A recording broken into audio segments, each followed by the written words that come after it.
Guys দুষ্টু সোনাকে আমি অনেকক্ষণ দিয়ে খুঁজছি, দেখতে পাচ্ছি না। যাই হোক, আর এদিকে মিষ্টি সোনাদের খাবার দাবারগুলো পাল্টাতে হবে, দেখতেই পাচ্ছ মিষ্টি সোনাটা এই করছে। তো চলো দুষ্টু সোনাকে খুঁজি, কোথায় আছে দেখি। মানে প্রতিদিন ওকে 3-4 বার পয়সা দিতে হবে, একা একা দোকানে চলে যাবে। দুষ্টু সোনা কোথায় আছে? এই এই এটা কি রে?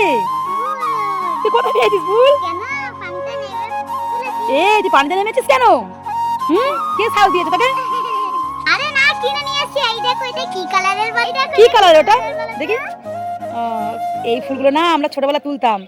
সো গাইস, একসময় ছোটবেলায় আমরা এইগুলো এই মানে শাপলা ফুল বোঝা বোঝা তুলে নিয়ে আসতাম, কিন্তু এখন আর চারিদিকে মাঠঘাট মানে নষ্ট হয়ে গেছে, মানে প্রচণ্ড মানে গাছপালা হয়ে গেছে, বন হয়ে গেছে, যেখানে নামা খুবই দুষ্কর। আর কি বলবো, আমাদের এখানে কালকে একটা সাপ দেখেছি, বিষাক্ত চন্দ্রবোড়া সাপ। মানে এসব দেখে দেখে তো ভয়তে আমার হয়ে যাচ্ছে। যাই হোক, এটা দেখো, এটা আমার মা হচ্ছে মানে বাজারে গিয়েছিল, এনে দিয়েছে, তাই তো। দুষ্টু সোনা বলছিল মা শাপলা খাবো শাপলা খাবো। তো এই শাপলা ফুলের কি বানাবো? শাপলা ফুল কি চিংড়ি মাছ দিয়ে বানাবো না ডাল দিয়ে বানাবো?